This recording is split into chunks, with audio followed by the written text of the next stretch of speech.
शिष्य संतापहारी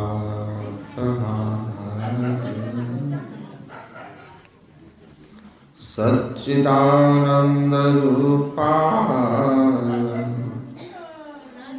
रामाय गुरवे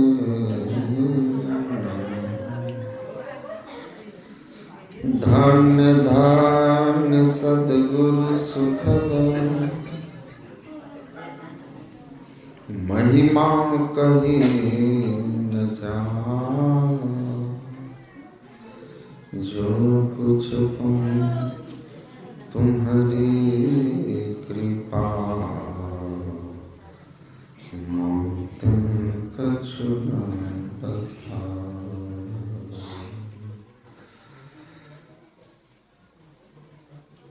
सम्माननीय साधु समाज, परम आदरणीय साधक वृंद, सत्संग प्रेमी महान भाव, धर्मानुरागिनी माताओं एवं धर्मशीला बहनों,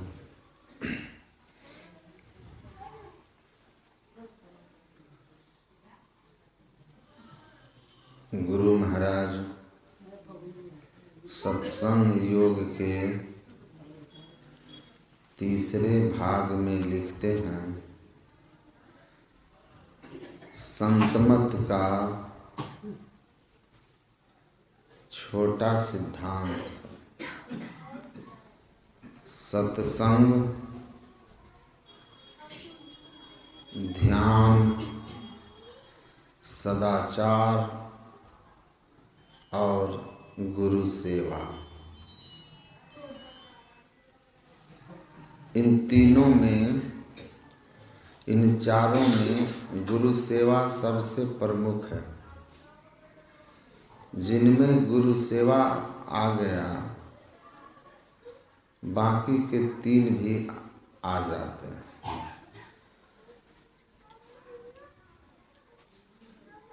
तो हम लोग अपने जीवन के इन चार सिद्धांतों को याद रखें। सत्संग नियमित करें, ध्यान नियमित करें, सदाचार का अर्थ है पाप कर्म से अपने को अलग रखें, और गुरु सेवा अर्थात गुरु के उपदेश में रहें। ये चार काम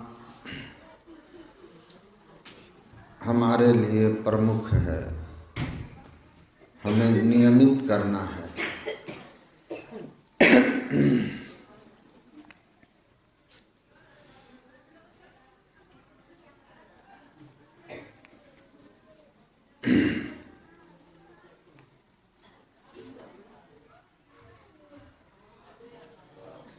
हम लोग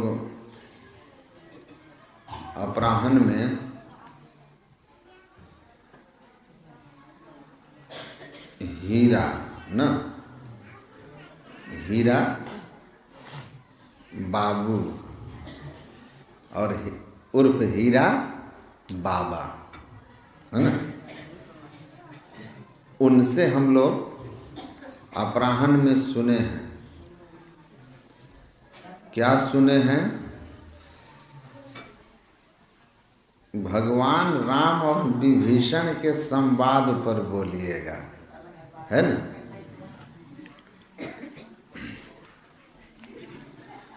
भगवान राम और विभीषण के बीच का संवाद क्या है,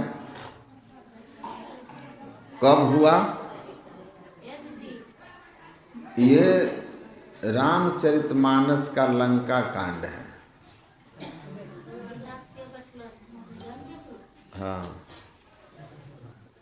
लंका कांड है।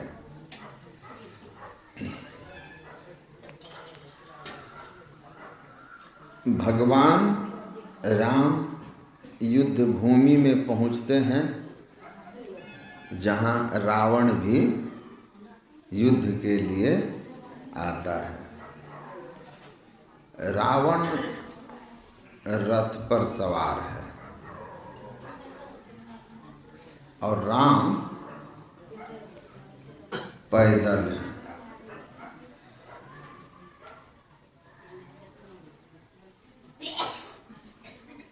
उसी समय विभीषण भगवान राम के पास पहुंचकर और कहते हैं, भगवान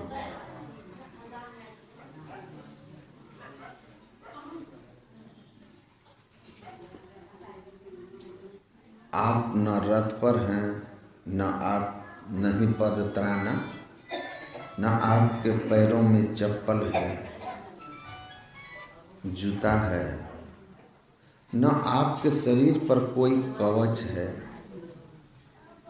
जिससे आपकी सुरक्षा हो, और सामने जो शत्रु है वो बड़ा वीर है, बड़ा वीर है और वीर के साथ साथ मायावी भी है। आप इस शत्रु से इस स्थिति में कैसे पार पाएंगे, कैसे विजयी होंगे? रावण के संबंध में तो आप लोग जानते हैं, चलत दशानन कांपत अवनी। जब रावण चलता था ना तो धरती कांपती थी। कभी भारी वजन का ट्रक रोड वाले घर के बगल से गुजरता है ना तो घर को हिला देता है। रावण भी जिधर से गुजरता था ना उसकी ताकत इतनी थी कि उसके पैर की धमस से आसपास की धरती हिलती थी, इतना ताकतवर था।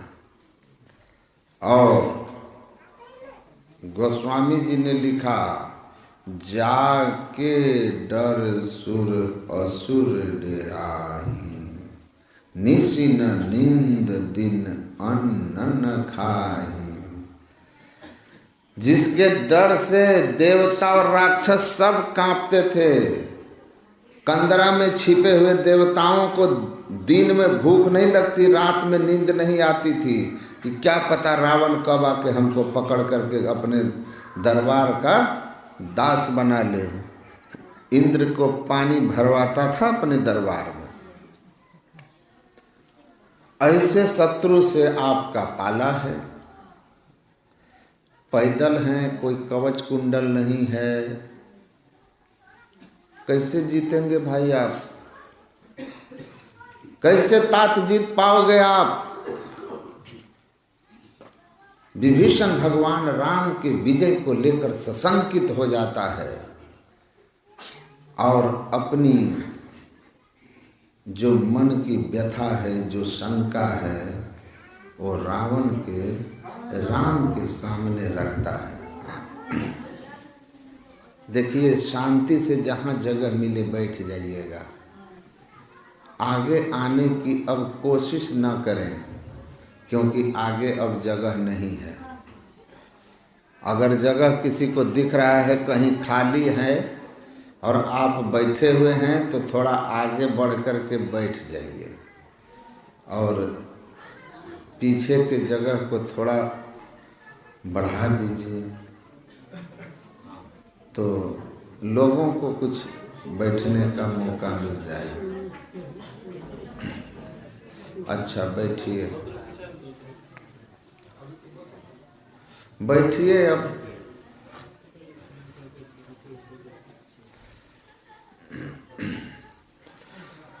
तो महाराज विभीषण का शंका, उनकी व्यथा सुन करके भगवान राम ने जो उत्तर दिया वह बड़ा महत्व का है। भगवान राम ने कहा कि रावण जिस रथ पर सवार है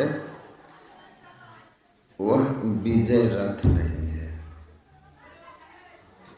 वो सामान्य रथ है।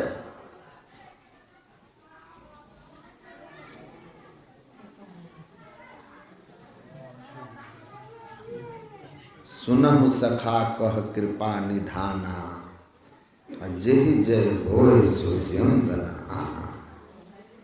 कहा जिस रथ पर सवार होकर कोई विजयी होता है वो रथ वो नहीं जिस पर रावण सवार है, वो कोई और रथ है, उसको धर्म रथ कहते हैं। धर्म रथ पर सवार व्यक्ति विजयी होता है।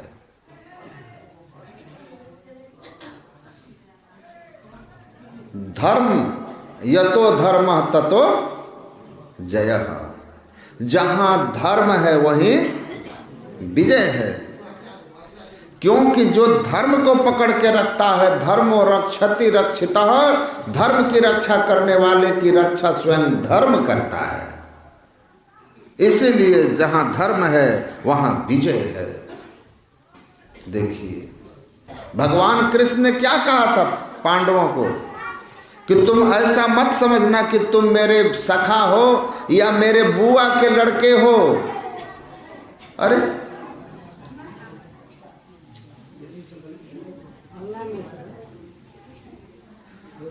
शांत। इसलिए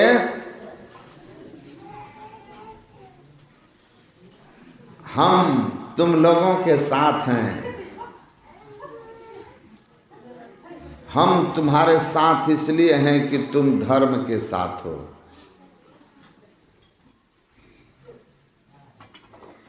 इसलिए हम तुम्हारे साथ हैं। तो धर्म की जो रक्षा करता है, धर्म उसकी रक्षा करता है, क्योंकि जहां धर्म है वहां भगवान है। भगवान राम ने कहा विजय होने के लिए धर्म रथ पर सवार होना होता है।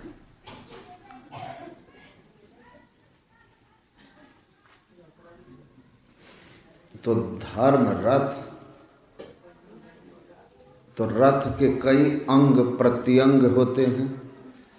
रथ में चक्का होगा, रथ में घोड़े होंगे, रथ में रथ चलाने वाला होगा, रथ पर बैठा रथी होगा, रथ में लगाम होगा, बहुत सारी उसमें अस्त्र शस्त्र रखे रहते हैं।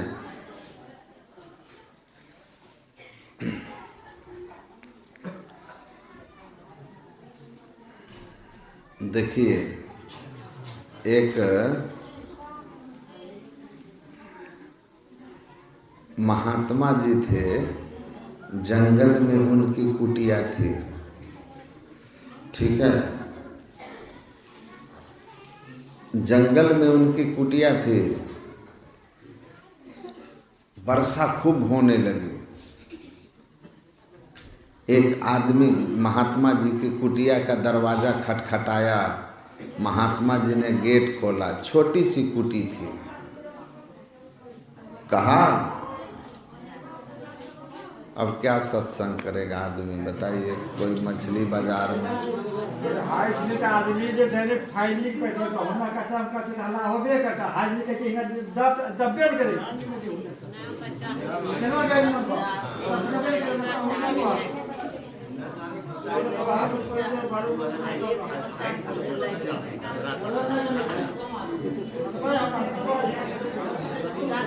देखिए आप लोग शांत रहिए, जगह कम है और आप लोगों की उपस्थिति अभी तो बढ़ती जा रही है। तो आप अगर हर बार इस तरह से आएंगे, अब कहाँ भाई कहाँ रहिएगा, जगह की सीमा है ना। तो शांत रहिए, अब जगह कम है तो नीचे ही बैठ करके सुनिए।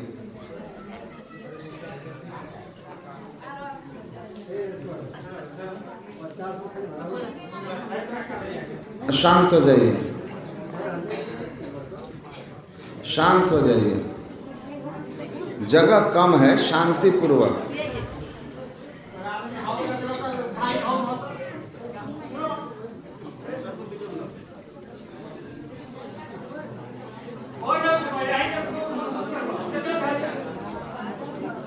थोड़ा रोक लो उसको, मतलब स्टॉप कर लो।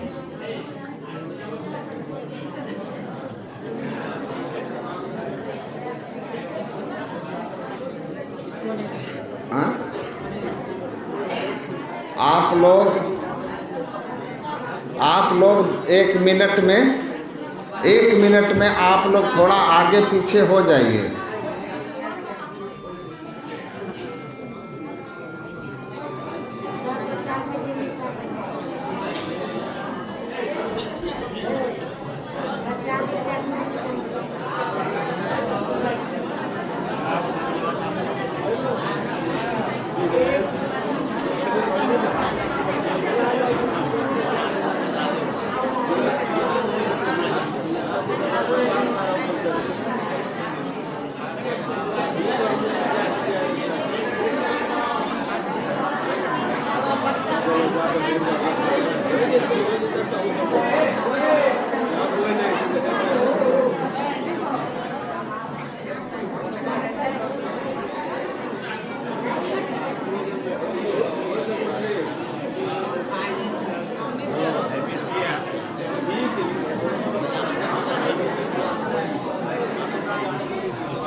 अब ओम शांति हो जाइए।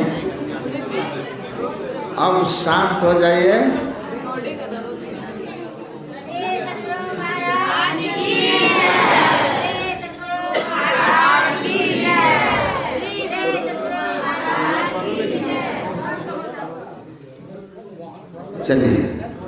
चलिए सीधा विषय पर आते हैं। मैं कह रहा था कि भगवान राम ने कहा कि जो रथ विजय रथ है वह कुछ और है, जिस पर रावण सवार नहीं है। विजय रथ धर्म रथ है, रावण अधर्म के पथ पर है। इसलिए कितना भी अच्छा से अच्छा अस्त्र शस्त्र सुसज्जित मजबूत रथ पर वो सवार हो जाए, वह जीत नहीं सकता है। जीतने के लिए जो रथ है वो धर्म रथ है। और उन्होंने उस धर्म रथ के सभी अंगों का वर्णन करना शुरू किया और कहा कि सुनो मित्र, सौरज धीरज तेहि रथ चाका, सत्यशील ध्वजा पताका, बल विवेक दम परहित घोड़े, क्षमा कृपा समता व्रज दोरे।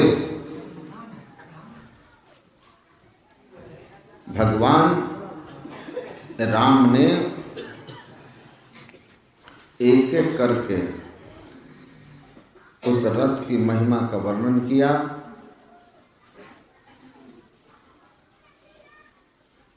ईश भजन सारथी सुजाना, बिरति चर्म संतोष कृपाना, दान परशु शक्ति प्रचंडा, बल विज्ञान कठिन को दंडा। कहते कहते भगवान ने कहा, सखा धर्म मैं असरथ जाके, जीतन कहना कहूँ रिपु ताके। हे मित्र सुनो, जो इस तरह के धर्मरथ पर सवार है उसको जीतने वाला इस दुनिया में कोई शत्रु नहीं है। और कहते कहते कहा, महा अजय संसार रिपु, जीत सकै सो धीर, जाके असरथ होई सखा सुनहो, जस होई सुनहो सखा मति धीर। जाके असरथ होई सुनहो सखा मति धीर। भगवान कहते हैं जो धर्म रथ है, विजय रथ है, उस धर्म रथ विजय रथ का जो चक्का है, पहिया है, वह है सौरज और धीरज। देखिए, चाहे संसार का कोई काम हो, चाहे परमार्थ का कोई काम हो, चाहे आप भक्ति के पथ पर माया से लड़ रहे हों और चाहे सांसारिक जीवन में कोई लक्ष्य तय किए हों, आप में अपने लक्ष्य के प्रति पूरा समर्पण,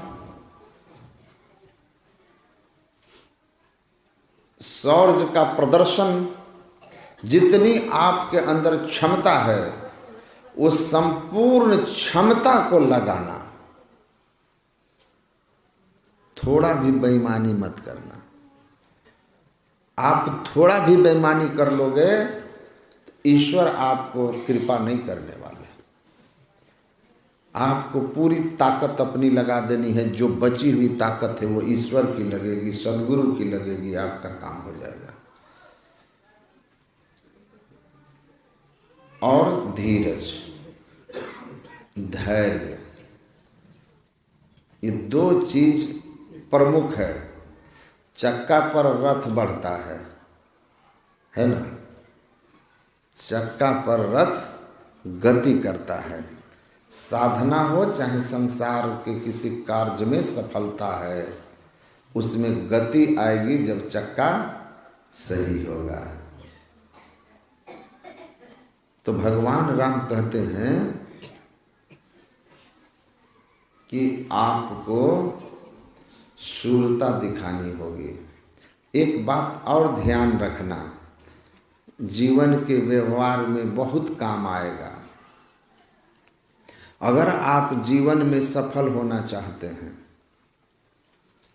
चाहे वो ध्यान में सफल होना चाहते हैं, तो आप पहली बात है कि कुछ बातों को आप, पहली बात जो ये है कि आप धीरज धारण करिए, सब्र रखिए, सही समय का इंतजार कीजिए, सही समय का इंतजार कीजिए,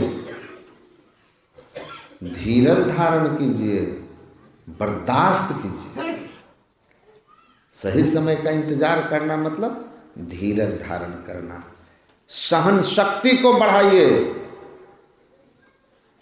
सहना सीखिए, समय का इंतजार करना सीखिए और बहुत बातों को नजरअंदाज करना सीखिए। हर बात पर जवाब नहीं देना चाहिए। कुछ बातों को देखिए और बगल से निकल जाइए, नजरअंदाज कीजिए, नहीं तो फंस जाएंगे आप। रविंद्रनाथ टैगोर को मिला नोबेल पुरस्कार अपनी प्रसिद्ध रचना गीतांजलि में।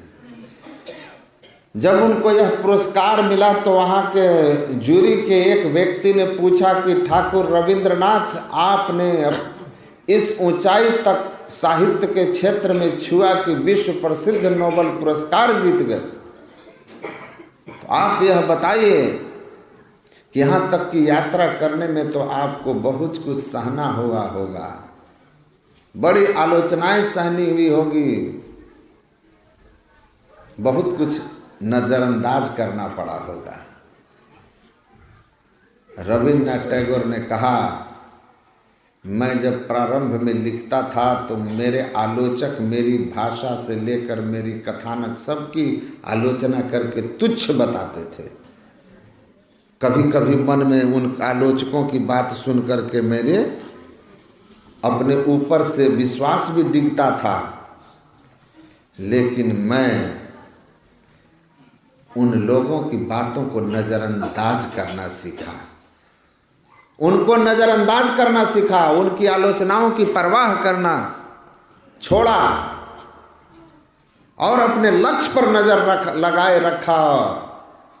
तो आज यहाँ तक की यात्रा में पूरी कर लिया। अब वो मेरी आलोचना करने की जगह प्रशंसा कर रहे हैं, पर किसी दूसरे की आलोचना में वो मस्त हैं, क्योंकि उनके संस्कार में कीचड़ फेंकना है तो वो कीचड़ फेंकेंगे। चाहे उस रास्ते से कोई चोर गुजर जाए, कोई सन्यासी गुजर जाए, वो दोनों पर कीचड़ ही फेंकेंगे, क्योंकि उनके संस्कार में कीचड़ फेंकना है। तो इन कीचड़ फेंकने वालों की परवाह मैं कितना करूं। ऐसे विचारधारा के साथ ही कोई अपने लक्ष्य पर टिक सकता है, धीरज धारण कर सकता है। तो धीरज धारण कीजिए, धैर्य। शूरता का अर्थ होता है वीरता, शूरत्व का अर्थ होता है शौर्य का प्रदर्शन, अपने सामर्थ्य का प्रदर्शन करना। पूरा का पूरा सामर्थ्य लगा दिया हमने, अब जाने ईश्वर जो होना होगा, लेकिन हमने अपने तरफ से कोई कसर नहीं छोड़ी है। सूर संग्राम देखी भागे नहीं, देखी भागे सो सूर नाही। सूर संग्राम सामने आ गया तो सूर भागता नहीं है, वीर भागता नहीं है। पीठ दिखा करके वीर नहीं भागते।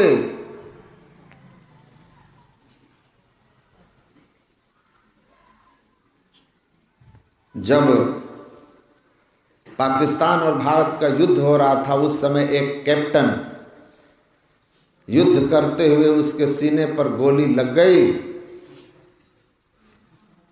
और वो बेड पर पड़ा था, अभी उसका शरीर त्याग नहीं हुआ था।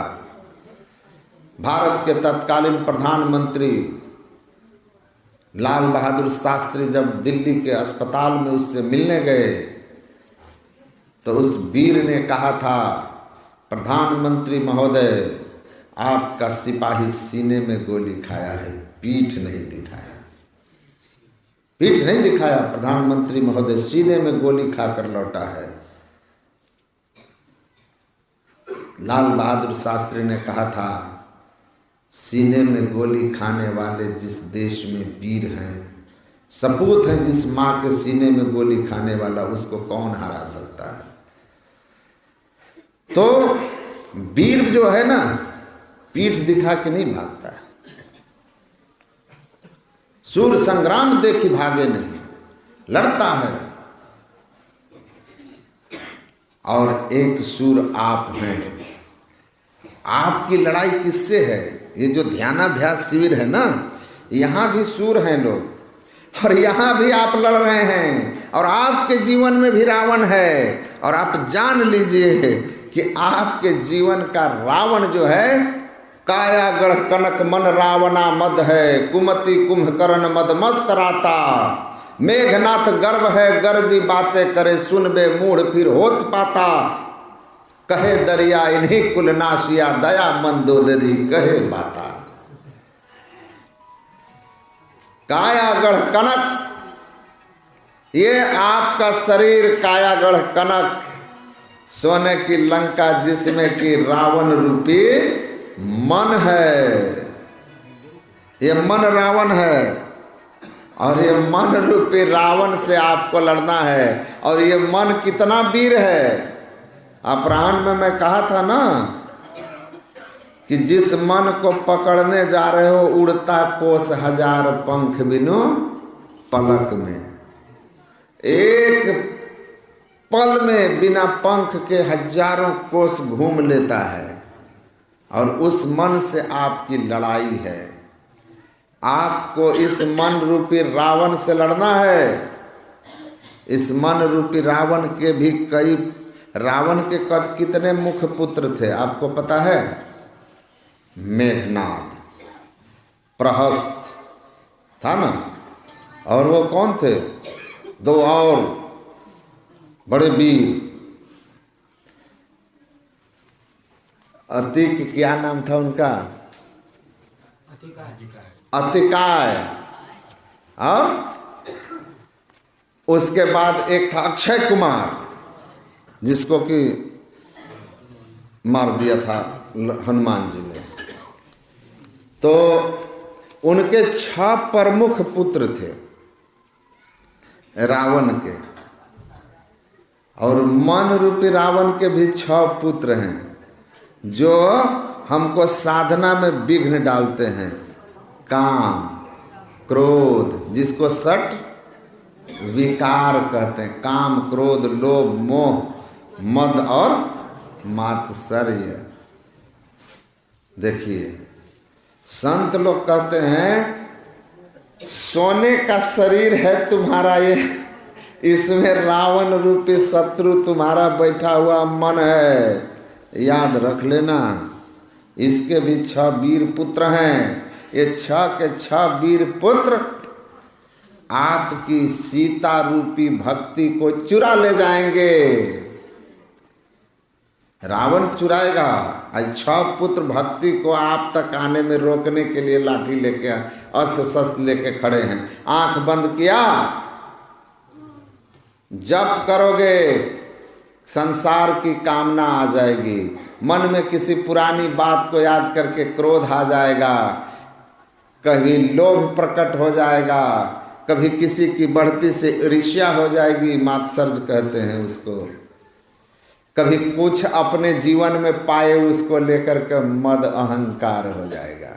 अब मन इन्हीं में भागता रहेगा, ख्याल जो है भागता रहेगा, भक्ति नहीं हो पाएगी आपसे। तो भक्ति में अपने को लगाना है और मन रूपी रावण को मार करके भक्ति रूपी सीता को पाना है। संत लोग कहते हैं, याद रखिएगा, आप साधक हैं तो आपको सूर बनना पड़ेगा। और लड़ाई जिस मन से है ना, ये शत्रु बाहर का नहीं है, ये शत्रु अंदर का रावण है। हमेशा साथ रहता है और हमेशा साथ रहते हुए हमेशा हमला करने को तैयार रहता है। थोड़ी सी चूक हुई, थोड़ा सा असावधान हुए, मन का हमला हुआ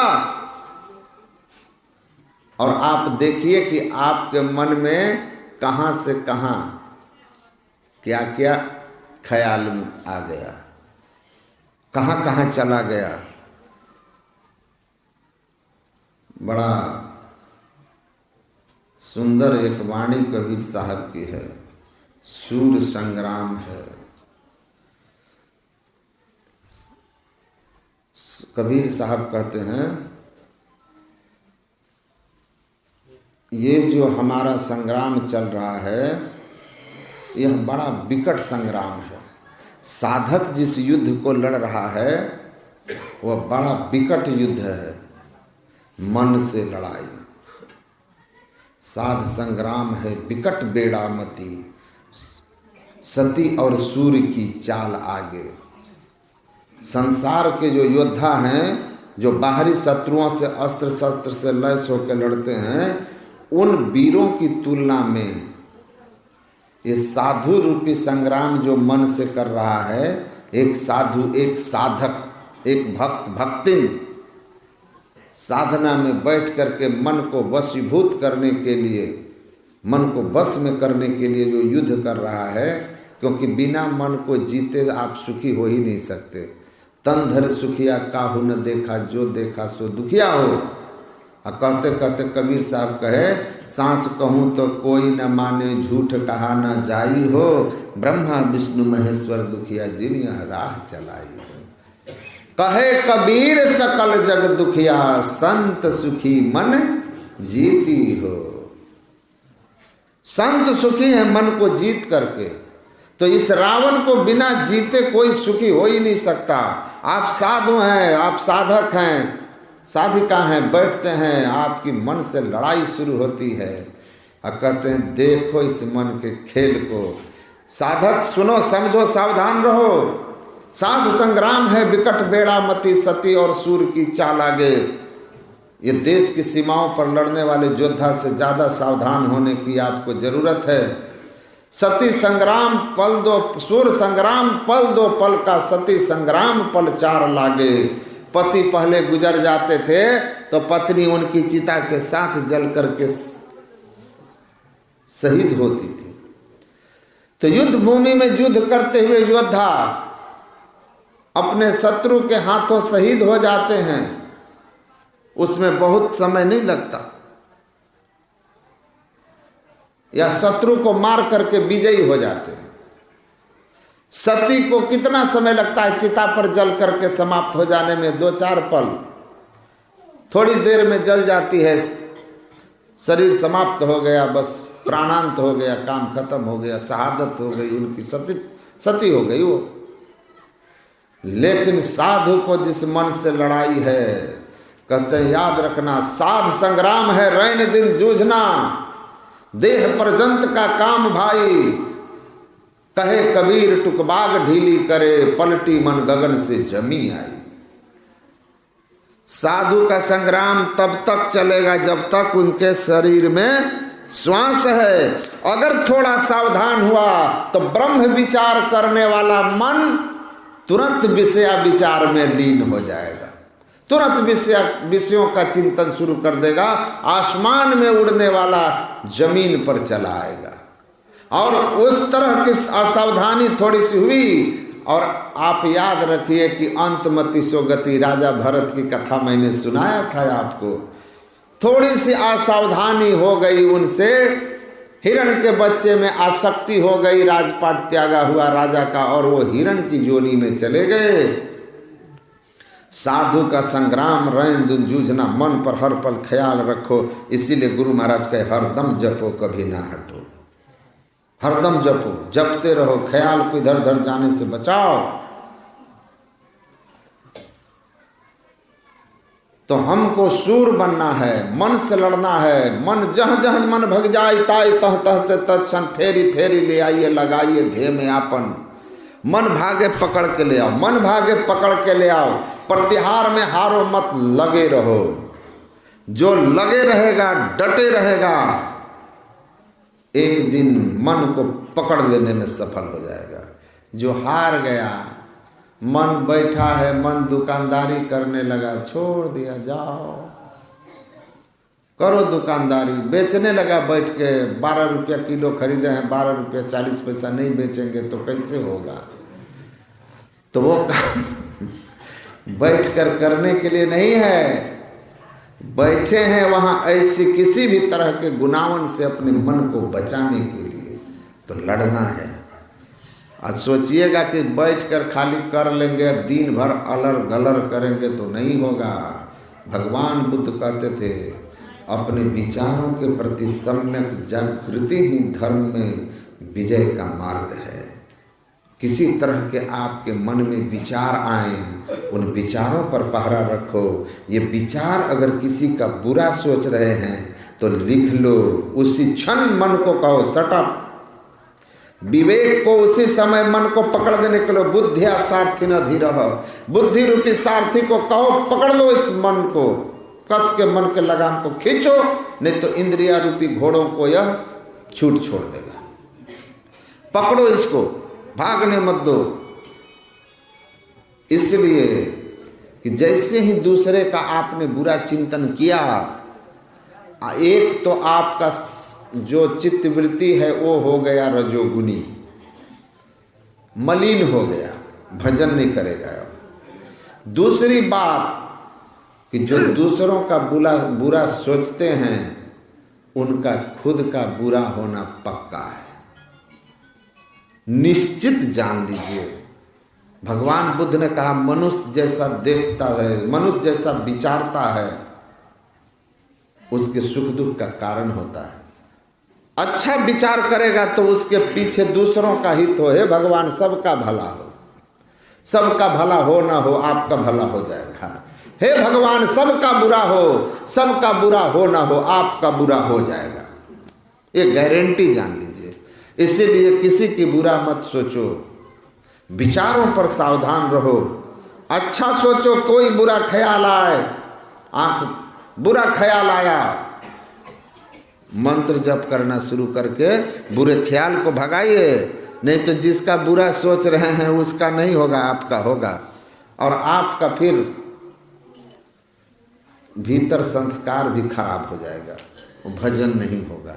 तो मन को 24 घंटा वीर बन करके इस मन से लड़ते रहना है, लड़ते रहना है। एक महात्मा जी थे, 12 साल से गुरु के आदेश पर चलते थे। गुरुमुख मतलब क्या होता है? दीक्षा ले लिया तो गुरुमुख हो गए, आधा गुरुमुख हैं आप। पूरा गुरुमुख का मतलब हुआ गुरु के जो गुरु की इच्छा वही मेरी इच्छा, जो गुरु का आदेश वही मेरे जीवन का लक्ष्य। आप सुने ना, एक बल्क बुखारे के नवाब के पास एक गुलाम, पहले मनुष्य बिकता था, गुलाम खरीद के लाया। बल्क बुखारे के नवाब बड़े उदार थे, कहा कि तुम मेरी सेवा में रहोगे, गुलाम ही सही लेकिन तुम्हारा ध्यान रखना मेरा कर्तव्य है। तो बताओ तुम्हारा नाम क्या है, किस नाम से पुकारूं?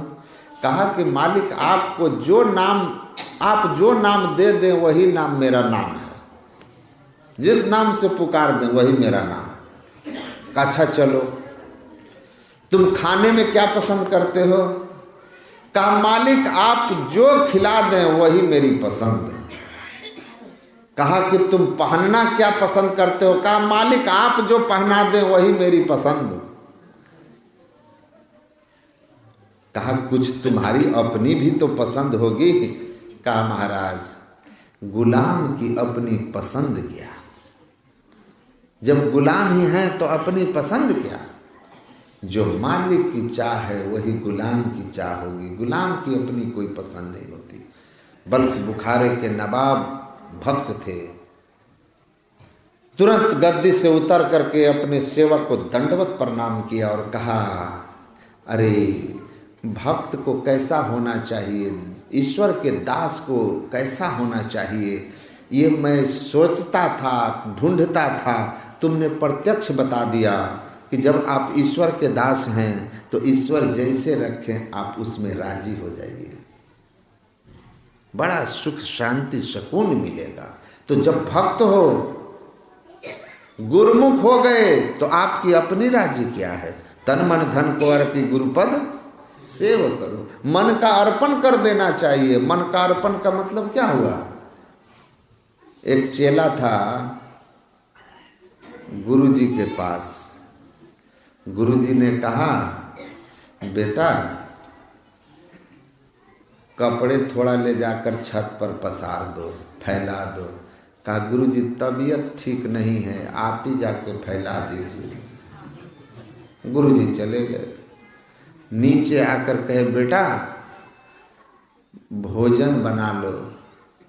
कहा गुरुजी तबीयत ठीक नहीं है, आप ही बना दीजिए। गुरुजी ने भोजन बना दिया।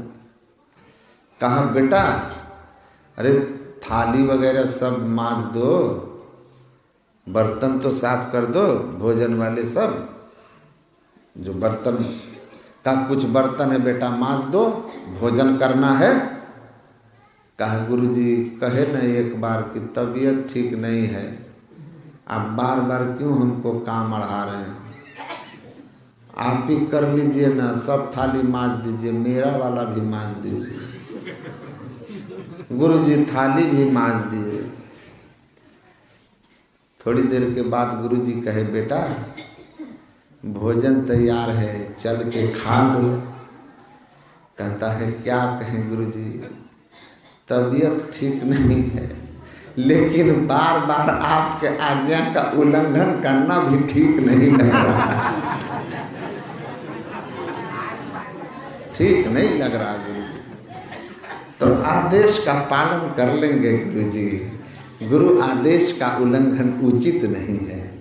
ऐसा चेला से नहीं होगा कि जहाँ फायदा हो वहाँ गुरु महाराज की मर्जी, और जहाँ घाटा हुआ अरे बाप गुरु महाराज हमारे साथ ऐसा क्यों कर दिए, ऐसा नहीं।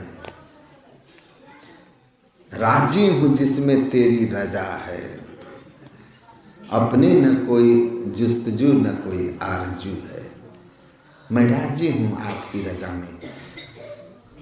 गुरुमुख का मतलब होता है गुरु के आदेशानुकूल हमको हो जाना है, हम गुरु को देखते रहें क्या आदेश है, बस गुरुमुख। तो मन जो है यह बड़ा शैतान है, लेकिन कितना भी शैतान है, यह मन जालिम जोर रे बरजे नहीं माने, सब ठीक है लेकिन जे हंसा सतगुरु के होई, राखत ममता छोड़ रे, कहे कबीर सुनो भाई साधो, बचो गुरु की ओट ले। गुरु की ओट ले लोगे तो गुरु मन को मारे हुए रहते हैं, मन को जीते हुए रहते हैं, वहाँ आपका मन आपको पराजित नहीं कर पाएगा जब अपने मन को गुरु के चरणों में समर्पित कर दीजिएगा। इसीलिए गुरु महाराज कहते तन मन धन को अर्पी गुरुपद सेव करो, तन मन धन सबको अर्पित करके। अब देख लीजिए, आप सोचिएगा गुरु जी कैसे हैं भाई, तन मन धन सब गुरुए जी ले लेंगे तो हमारे लिए क्या बचा। तो गुरु महाराज कहते हैं कि सच्चे जो संत होते हैं, सच्चे जो गुरु होते हैं, उनको क्या पसंद है। आप उनको धन देने जाओगे, उनको क्या पसंद है। गुरु महाराज ने कहा मुर्शिदे कामिल से मिल सिदक और सबूरी से तकी, जो तुझे देगा फाम सरब को पाने के लिए। सदगुरु को सच्चाई और संतोष से भरा हुआ हृदय चाहिए। जिस शिष्य के अंदर सच्चाई है और सांसारिक वस्तुओं के प्रति संतोष है, ऐसा हृदय वाला शिष्य सच्चा उपहार गुरु को भेंट करता है। ऐसा हृदय जिसमें सच्चाई और संतोष हो, ऐसे हृदय को गुरु के चरणों में लेकर पहुंचे, उसी शिष्य के गुरु महाराज कहते हैं कि सच्चे संत ऐसे हृदय वाले शिष्य का हृदय को ही उपहार मान लेते हैं और उन पर प्रसन्न रहते हैं। सांसारिक वस्तुओं के लिए संत को क्या करना। संत तो संसार के विषयों को कैसा समझते हैं। जा विषया संतन तजी मूढ़ता ही लिपटात, बमन करे नर डारी के स्वान स्वाद से खात। सांसारिक भोगों को तो वो वोमिट किया हुआ भोजन की तरह बिल्कुल बेकार समझते हैं, व्यर्थ घृणास्पद समझते हैं। उनको ले जाकर वो क्या समर्पित करोगे, वो उनकी आवश्यकता ही नहीं है। हाँ, जो गुरु खोज रहा है ना, तब समझ लीजिए कि ऐसे गुरु के पक्ष को तजत न कीजिए बार, द्वार न पावे शब्द का भटके बारंबार।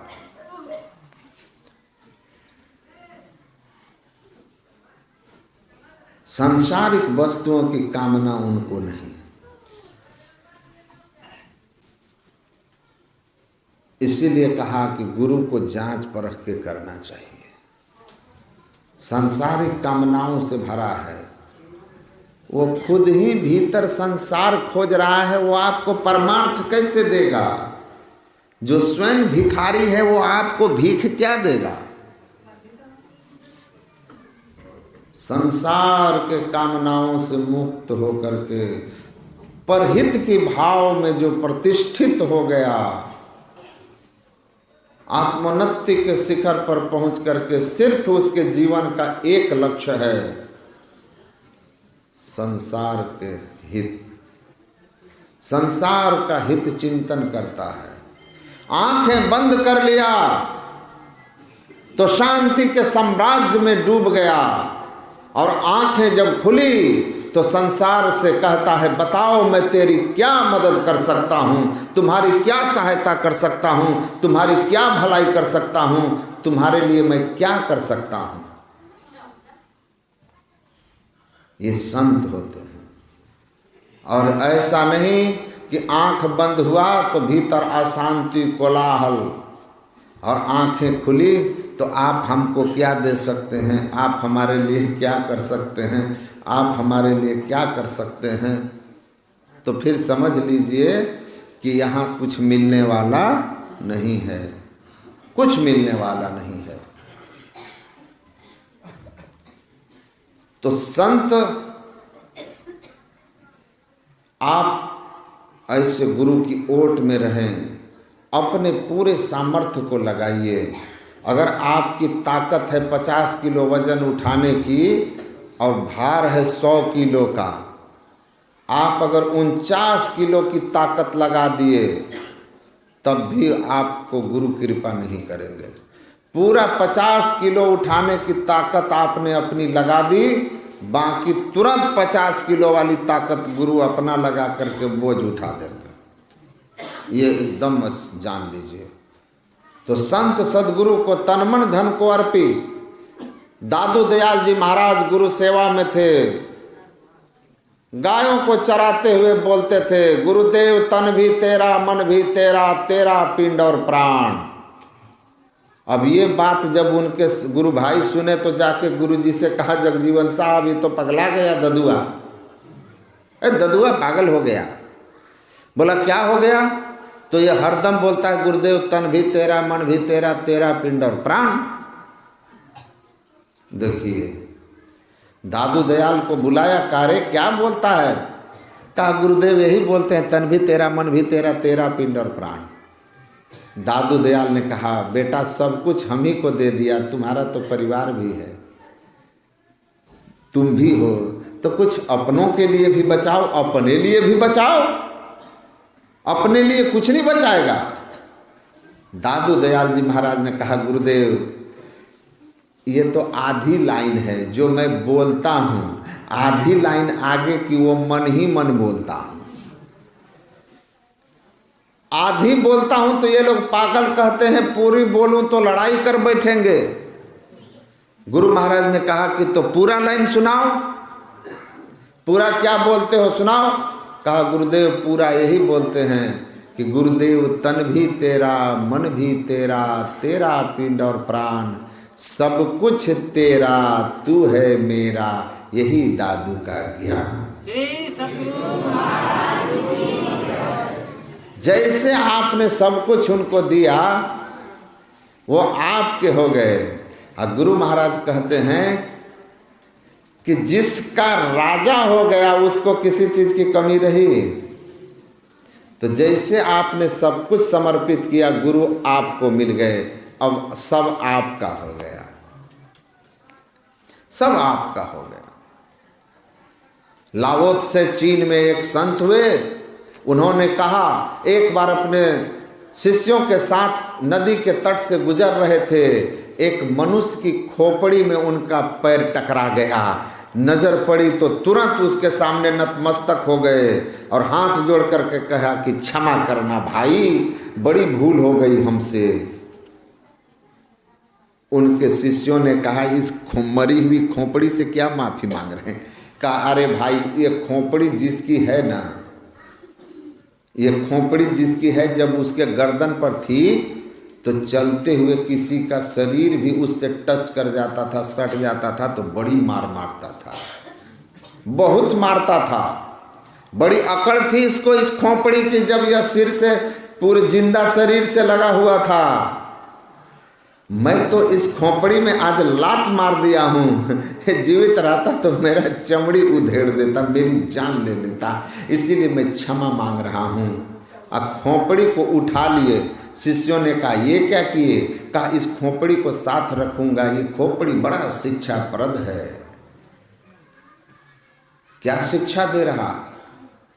लाओत्से से अपने शिष्यों से कहते हैं कि शिक्षा यही है कि जिस तरह यह खोपड़ी में लात लगने के बाद भी कोई प्रतिक्रिया नहीं किया, उसी तरह शिष्य जब गुरु के हाथों समर्पित होकर के अपने मान और अपमान को छोड़ देता है और केवल गुरु आज्ञा में अपने को रखना अपना जीवन का लक्ष्य बना लेता है, उस दिन गुरु की उसकी कृपा होती है, उस पर होती है और उसका काम बन जाता है। सुनो, मैं तुम लोगों को कहता हूं, जैसे ये खोपड़ी निरहंकार हो चुकी है, वैसे जीते जी अगर मरने के बाद एक खोपड़ी निरहंकार हुई, जीते जी अगर तुम में से कोई भी ऐसा निरहंकार हो गया, drop the mind, I will make you the king of this universe. तुम अगर अपने अहंकार को, अपने दंभ को शरीर में जिंदा रहते हुए त्याग दिया तो मैं तुमको इस प्रकृति का राजा बना दूंगा, कृपा करके ब्रह्म बना दूंगा। शाम इस बात को जान लो, अहंकार को जीते जी छोड़ दिया तो गुरु की कृपा से तुम हमेशा के लिए आनंद में पहुंच गया, तुम्हारा कल्याण हो गया, भला हो गया। तो हम अपने आप को समर्पित करें, अपने मन से लड़ते रहें, अपनी वीरता दिखाएं, और कैसा भी विकट परिस्थिति आ जाए, कोई आलोचना कर दे, कोई निंदा कर दे, कोई कह दे, है ना, चंदा लेने के लिए गए, कोई बोल दिया है अरे बेईमान सब है, चंदा लेकर के भोज खाता है। अब देखिए उसको अहंकार, बेचारा डिमोरलाइज, भाई तुम अपने काम में नहीं हो। कबीर साहब कहे ना, मर जाऊं मांगू नहीं अपने तन के काज, परमार्थ के कारण मोहि न आवे लाज। परमार्थ के कारण मुझे लाज नहीं लगता। आप गुरु के काम में हैं, आपको लाज किस बात की है? आप अपना अहंकार छोड़ दीजिए, अहंकार छोड़ के आइए। देख लीजिए इस दरबार से कोई खाली नहीं जाएगा, ये गुरु का दरबार है। धीरज रखिए, धैर्यवान बन के रहिए, और जानिए कि गुरु महाराज की इच्छा है, वो हमसे काम करवा रहे हैं। कल हम नहीं रहेंगे, किसी और से करवाएंगे। अरे आप संत की और भगवान की कृपा क्या जानते हैं? आप देखिए, हनुमान जी गए लंका, रावण राम का विरोधी था, गए ना, और हनुमान जी पेड़ पर बैठे हुए हैं, हनुमान जी पेड़ पर बैठे हुए हैं छिप करके, और वो राक्षसनी कहती है ना कि मैं रात में स्वप्न देख रही थी कि एक बंदर आया है, अब पूरा लंका जला दिया। अब मेरा स्वप्न कभी झूठा नहीं होता, बड़ा अपशगुन है लंका के लिए। हनुमान जी ऊपर सोचते हैं, वाल्मीकि कहते हैं कि हनुमान जी सोच रहे हैं कि अरे राम, ये कहती है मेरा स्वप्न कभी झूठा नहीं होता, हम लंका आए हैं सीता माता की खोज में पता लगाने, तो लंका जलाने के लिए हम कहाँ से तेल लाएंगे, माचिस लाएंगे, सामान लाएंगे कि लंका जलाएंगे? हम तो खाली आए हैं। और जब रावण के दरबार में गए और रावण के साथ उनकी बातचीत हुई, रावण क्रोधित हुआ, कहा कि इसके पूंछ में कपड़ा बांधो और आग लगाओ। तो हनुमान जी कहते हैं अरे राम, भगवान तो अपना काम रावण से करवा ले रहे हैं, तो हमसे करवा लिए तो कौन बड़ी बात है? और रावण ही कपड़ा बांधवाता है, कपड़ा रावण दिया, तेल रावण दिया, माचिस रावण दिया, और लंका रावण का ही जल गया। तो भगवान अपना काम किससे करवाए? रावण से करवाए कि नहीं करवाए?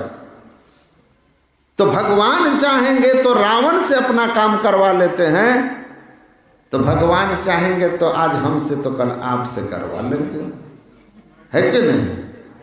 है कि नहीं? लोग बोलते हैं हरि राम बाबा, फलना बाबा गुजर गए तो हम लोगों को लगा अब संत मत का प्रचार कैसे होगा, तब तक फलना बाबा आ गए। अरे भाई तुम ऐसा क्यों सोचते हो? वीर भोग्या वसुंधरा, ये वीर भोग्या है। आप जगह खाली तो करके देखो, उस जगह पर बैठने के लिए दूसरा आता है कि नहीं आता है? जिनका ज्ञान है ना, वो प्रचार कराना चाहेंगे तो किसी से करा लेंगे। गूंगा जिसके कृपा से बोल सकता है, वो पढ़ा लिखा जिसके करोड़ों शिष्य है, वो उसका प्रचार किसी एक के भरोसे है क्या कि ये करेगा तो होगा और नहीं तो नहीं होगा?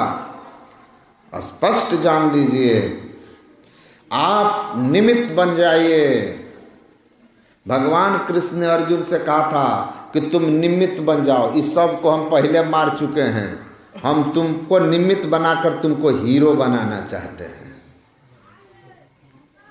तो तुम निमित्त मात्र हो जाओ, करेंगे सब हम, नाम तुम्हारा हो जाएगा। बस यही गीत गाइए ना, करते हो तुम गुरुदेव मेरा नाम हो रहा है, आपकी कृपा से मेरा काम हो रहा है। तो निमित्त मात्र, धीरज रखिए, आलोचना से मत घबराइए। आलोचनाओं से डरने का मतलब है कि आप कमजोर हैं। एकदम पकड़ के रखो। पकड़े रहिए किसी कीमत पर, धीरज मत छोड़ो, रंग महल में दिया ना बारिले, आशा से मत डोल रे। कहे कबीर आनंद भयो है बाजत अनहद ढोल रे। आशा से मत डोलना, धीरज मत छोड़ना। धीरजवान को, जो धीरज रखते हैं उनका काम बनता है। धैर्य बहुत बड़ी ताकत है मनुष्य के अंदर। घबराइए मत, इष्ट पर आस्था रखिए। गुरु मंत्र से बढ़कर आपका कोई मित्र नहीं, कोई साथी नहीं, कोई सगा नहीं। इसीलिए गुरु मंत्र को पकड़ के रखो। गुरु मंत्र को पकड़ के रखो मतलब जपते रहो।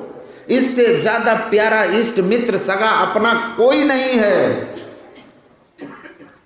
गुरु का साक्षात वो रूप है गुरु मंत्र। पकड़ के रखिए, कोई काम नहीं रुकेगा, कल्प वृक्ष की तरह कार्य करेगा। धीरज रखिए। देखिए धैर्य की कितनी ताकत होती है। घबराइए मत। एक बार एक रूपक कथा है। एक बार भगवान इंद्र ने कहा कि मैं इस बार वर्षा 12 साल नहीं करूंगा। 12 साल में वर्षा नहीं करने वाला। कृष्ण बचा लिया था, वर्षा किए थे, तो इस बार करेंगे ही नहीं, बचाएगा कौन। भूखमरी ला दूंगा, पूरी दुनिया में अकाल छा जाएगा, धरती के मनुष्यों को हम ठंडा करके रख देंगे। हमको छोड़ करके लगा लो गुरु महाराज का भक्ति करने, है ना, हम ठंडा कर देंगे। तब उनको सलाह दिया लोग कि भगवान शंकर, आप कहते हम वर्षा नहीं करेंगे, लेकिन भगवान शंकर अगर डमरू बजा दिए तो बादल जो है ना बरस जाएगा, क्योंकि वो आपसे बड़े हैं। अब बड़ा अफसर का आदेश लोग मानते हैं, छोटा का नहीं मानते हैं।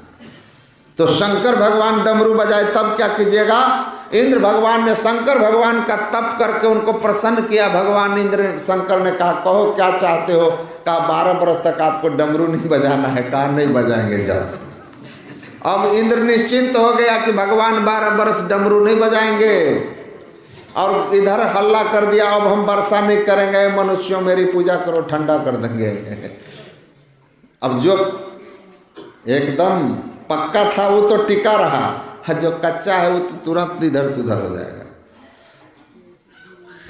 3 साल गुजर गया, वर्षा नहीं हुई, हाहाकार मच रहा। भगवान शंकर भेष बदलकर माता पार्वती के कहने पर आए कि देखें क्या हुआ। आप तो अपने मन से किसी को कोई वरदान दे देते हैं, देखिए इंद्र प्रजा को क्या कष्ट में डाल दिया है। भगवान शंकर भेष बदल करके आते हैं माँ पार्वती के साथ धरती के लोगों का हालचाल देखने। तो देखते हैं कि एक किसान हल चला रहा है, और तब बोरिंग की व्यवस्था नहीं थी। जिस समय की कथा है, बरसात पर ही सब खेलता। कहा कि अरे ये हल क्यों चला रहे हो, 12 साल तो वर्षा नहीं होगी, बीज डालोगे खेत तो बंजर हो गया है, मिट्टी बंजर हो गई है, बीज डालोगे बीज भी खराब हो जाएगा। कहा कि नहीं खेती नहीं करेंगे, बीज नहीं डालेंगे, लेकिन 12 साल तक अगर हल चलाना छोड़ दिए तो ना हमको हल चलाने का ज्ञान रह जाएगा, ना बैलों को हल चलाने की इच्छा शक्ति रह जाएगी। हम तो अपना अभ्यास बनाए रखने के लिए हल चला रहे हैं। तब कहे अच्छा देखो इसका धीरज देखो, है ना, 12 साल इंतजार करेंगे लेकिन अभ्यास जारी रखेंगे, अभ्यास नहीं छोड़ेंगे। भले 12 साल कुछ मिले ना मिले, लेकिन आशा से मत डोल रहे। आगे बढ़ गया, आगे गया तो देखते हैं कि सूखा पोखर, उसी में एक मछुआ जाल फेंक रहा है। कहा क्या कर रहे हो जी, इस सूखा में जाल फेंक रहे हो, इसमें कौन सी मछली आएगी। पता नहीं कि 12 साल तक वर्षा नहीं होगी। कहा महाराज पता है 12 साल तक वर्षा नहीं होगी, लेकिन 12 साल तक जाल फेंकना छोड़ दिया तो जाल फेंकने का अभ्यास खत्म हो जाएगा, तो कहाँ 12 साल बाद हम जाल फेंक पाएंगे। इसीलिए 12 साल बाद ही वर्षा सही, अभ्यास जारी रहना चाहिए। अरे राम, वाह कमाल हो गया। आगे थोड़ा देर बैठे तो देखे एक नाविक सूखे में नाव पर, सूखा हुआ तालाब में नाव है, उसी पर नाविक बैठ करके पूरा डार चला रहा है। कहते ना वो चक्कू चला रहा है पूरा। अरे सूखे में क्यों चला रहे हो, 12 साल बाद वर्षा होनी है, अभी तो 3 साल ही हुआ है, अभी 9 साल बाकी है। क्यों? कहा कि भाई 12 साल तक अगर हाथ पर हाथ धरे बैठ गया, वर्षा हुई, फिर नदी में पानी आ जाएगा तो हम नाव कैसे चलाएंगे, आर पार कैसे करेंगे, कमाई कैसे होगी।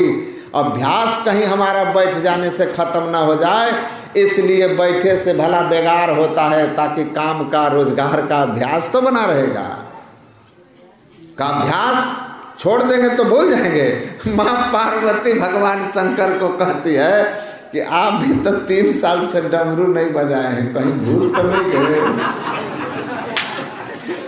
कहीं भूल तो नहीं गए, थोड़ा आजमाइए। और भगवान शंकर ये देखने में कि कहीं सच में तो हम भूल नहीं गए कि भाई ये लोग तो लगातार है और हम छोड़ बैठे हैं। अब इसी चक्कर में भगवान शंकर ने डमरू बजाया जांचने के लिए, और जैसे डमरू बजाया कि 3 साल से जो बादल इंतजार में थे बरसने के, हड़हड़ा के बरस गए। अब देख लीजिए, दौड़े इंद्र आए, कहा कि अरे आपने 12 साल का वचन दिया, कहा तुमको 12 साल दिया था, लेकिन इन लोगों का लगन देख करके हमको 3 साल में वादा तोड़ना पड़ा है। तो ये चीज है, ऐसा धीरज धारण कीजिए। 5 साल हो गया, 7 साल हो गया, क्या बाबा अभी तक तो इष्ट का रूप भी नहीं दिखाई देता है। जब कर रहे हैं, लेकिन जब भी हो रहा है इष्ट का रूप भी ठीक से नहीं आ रहा है। तुम याद रखो, अभ्यास मत छोड़ना, अभ्यास मत छोड़ना। तुम्हारा चींटी की चलने की जो पैरों की आहट है, उसको वो परमात्मा, वो सदगुरु सुनते हैं। तो तुम्हारी पुकार क्या नहीं सुन रहे हैं? बस याद रखो कि पुकार में कहीं न कहीं कमी है।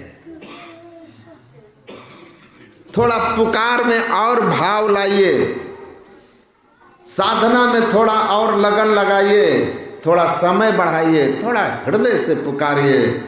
कहते हैं अखिया लागी रहन दो साधो, हृदय नाम संहार, रीझे बूझे साहब तेरा कौन खड़ा है द्वार। गेट के उस तरफ बैठे हुए सदगुरु, बैठे हुए इष्ट देव आपकी पुकार को सुन रहे हैं, लेकिन याद रखिए पुकार में वो अर्थ भाव नहीं है, इसीलिए वो खोल नहीं रहे हैं, दरवाजा खोल नहीं रहे।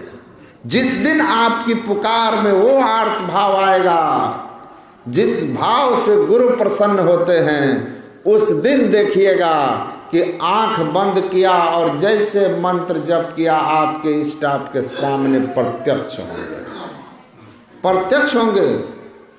इष्ट के रूप को देख करके उसको छोड़ करके जब दोनों आंखों को ठीक मध्य में ले जाओगे, ईसा मसीह ने कहा knock the door, door will open. दरवाजे को खटखटाओ, दरवाजा खुलेगा।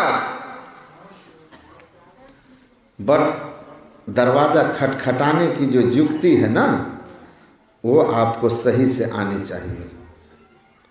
ठीक ठीक दृष्टि योग की क्रिया जान करके दरवाजा खटखटाइए। वो गुरु खोलिए, वज्र कपाट अंधेरी सन्मुख, की सामने का अंधेरे का वज्र कपाट गुरु खोल देंगे, आपको प्रकाश होगा। धीरज रखिए, धीरज रखिए। एक दिन में पौधा लगा दिया, पानी डाल के सुबह उठ के जड़ उखाड़ के देखिएगा कि इसमें निकला कि नहीं निकला। फिर दूसरे दिन उसको नीचे लगाया, फिर दिन भर पानी दिया, फिर सुबह उठ के जड़ उखाड़ के देख रहा है कि निकला कि नहीं निकला। तो कुछ निकलेगा? नहीं निकलेगा। एक जगह लगातार खोदते रहोगे तो खोदते खोदते जल तक पहुंच जाओगे। 5 फीट यहाँ, 4 फीट वहाँ, 2 फीट वहाँ, कुछ नहीं मिलेगा, है ना, कुछ नहीं मिलेगा। तो धीरज, अपने पूरी सामर्थ्य और साधना में पूरा सामर्थ्य लगाइए। सामर्थ्य लगाने के बाद अगर आपको अभी तक सफलता नहीं है तो आप घबराइए मत। परीक्षा हो रही है, आपकी धीरज की जांच हो रही है, आपकी धैर्य की जांच हो रही है कि कितना लगन आपको है, कितना प्यार आपको है हमसे। सरस देखिए, शंकर भगवान ने कहा हम शादी कभी नहीं करेंगे। एकदम जोगी बाबा बन करके हिमालय में भस्म भूत लगा करके समाधिस्थ हो गए थे। माता पार्वती आई, कहा कि हम शादी शंकर से करेंगे। तप में लग गई। लोगों ने समझाया, ऋषियों ने समझाया कि अरे वो शंकर से क्या ब्याह करेगी, न घर है न कुछ है, न शरीर पर वस्त्र है, गला में सांप, कान में बिच्छू, बैल की सवारी। ऐसा कोई कौन ऐसा दूल्हा खोजता है? भगवान विष्णु परम सुंदर, परम ऐश्वर्यशाली, वैकुंठपुरी का स्वामी, उनको आप विवाह के लिए तप कीजिए तो वो तैयार हो जाएंगे। लेकिन माता पार्वती क्या कहती है? कोटि जन्म लो रगड़ हमारी, बरों संभुनत रहो कुमारी। अरे करोड़ों जन्म तक के लिए हमारा यह सौगंध है, हमारा यह प्रण है, करोड़ों जन्म लेना पड़े लूंगी, लेकिन विवाह करूंगी, पति वरण करूंगी तो शंभु को, नहीं तो कुमारी करोड़ जन्म मरूंगी। ऐसा निष्ठा जिसके अंदर आ गया, ऐसा धीरज आ गया, हम करोड़ जन्म करेंगे आपके लिए साधना। उसी जन्म में भगवान शंकर मिले।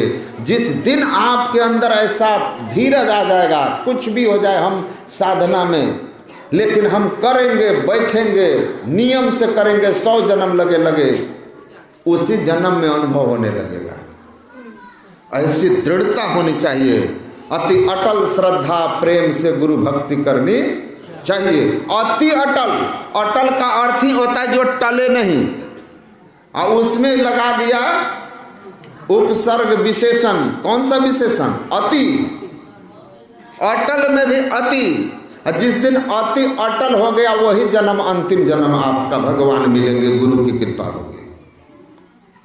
तो ऐसा भाव लेकर के साधना होनी चाहिए। तो सूरज और धैर्य उस रथ के चक्के हैं जिस पर रथ में गति आती है। तो धीरता और शूरता में कमी नहीं होनी चाहिए। लगन और समर्पण, धीरज, स्थिर रहिए। देखिए, सत्यशील दृढ़ ध्वजा पताका, ये सब जो पाठ है ना, सप्ताह भर के लिए ध्यानाभ्यास शिविर चल रहा है। एक दिन पाठ कीजिए, 7 दिन प्रवचन कीजिए। ओराने वाला नहीं है। ओराना समझते हैं? खत्म होना, द एंड नहीं होगा 7 दिन तक। तब न समझ में आएगा, तब समझ में आएगा। और 2-2 लाइन में लिख करके चले गए तो आपको क्या समझ में आएगा? सत्यशील दृढ़ ध्वजा पताका। रथ में एक ध्वजा होता है, बांस, और ऊपर पताका। वो ध्वजा क्या करता है? आप देखे होंगे युद्ध के मैदान में, महाभारत में सबके रथ पर अलग अलग पताका था।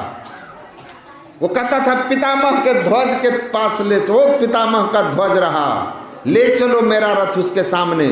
रणभूमि में वीरों की पहचान किससे होती थी? ध्वजा पताका। तो पताका जिस पर खड़ा रहता है उसको ध्वज कहते हैं। सत्य का ध्वज रहेगा और शीलता का पताका, विनम्रता का पताका, संसार में आपका जय जयकार होगी, आपकी कीर्ति होगी, आपकी पहचान होगी। इस संसार में उसी की जस कीर्ति और पहचान बनी है जो सत्य को पकड़ के रखा है और शीलता को धारण किया है। शीलता का अर्थ होता है सच्चाई के साथ विनम्रता। एक आदमी सच बोलता है बड़ा कटु व्यवहार करके, सच बोलेगा, लेकिन ऐसा सच बोलेगा कि सुनने वाले को वह सच जो है ना हृदय को छेद जाता है। लेकिन आपको कैसा सत्य बोलना है? गुरु महाराज कहते हैं सत्य सुहाता, सत्य बोलिए, सुहाता बोलिए। तो ध्वज पताका है सत्य और शीलता, सत्य का आचरण। सत्य से बड़ा क्या है? धर्म न दूसर सत्य समाना, आगम निकम पुराण बखाना। धर्म न दूसर सत्य समाना, सत्य में बरतना सबसे बड़ी तपस्या है। सत्य को पकड़े रखना सबसे बड़ी तपस्या है। तो सत्य भाषण हो, सत्य व्यवहार हो, अच्छा भाई, बहुत गया थोड़ा रहा, थोड़ा भी चली जाए। बहुत गया थोड़ा रहा। हम तो खुद ही खुश हैं कि आप लोग सुबह भी बुलवाते हैं, दोपहर में भी बुलवाते हैं, रात में भी बुलवाते हैं। इतना तो हमको कोई नहीं खटाया आज तक। लेकिन हम यहाँ खुशी से खट रहे हैं, खुशी से। ठीक है, तो सत्य और विनम्रता ये बहुत बड़ा गुण है। देखिए, बची हुई बातें फिर कभी सुन लीजिएगा, जहाँ तक जा सकेगा जाएगा। मैं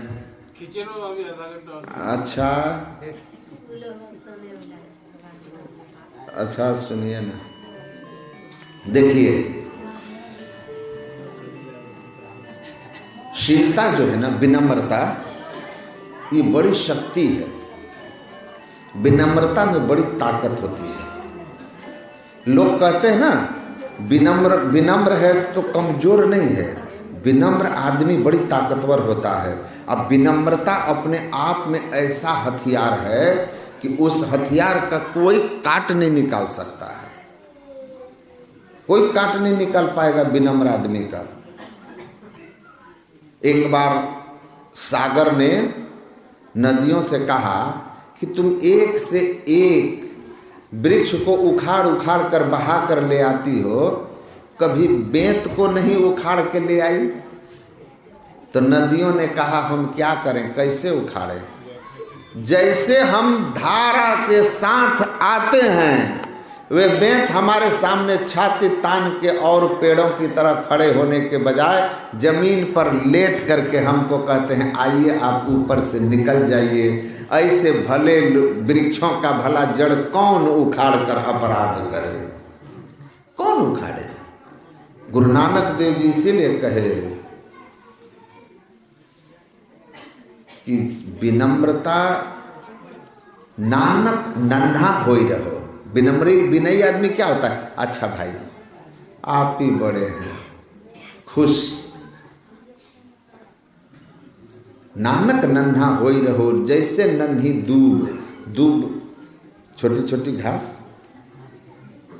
बड़े बड़े सब उखड़ गए दूब खूब की खूब।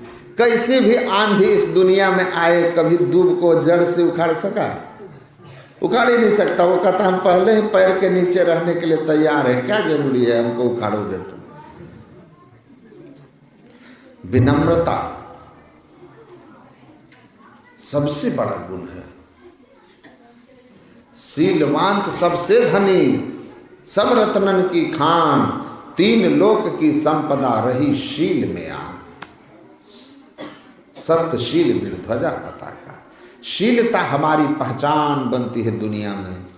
विनम्र व्यक्ति, शीलवान व्यक्ति दुनिया में सबसे ज़्यादा आदरणीय और सबसे ज़्यादा प्यार किए जाते हैं। सब लोगों के हृदय में जगह बनाते हैं।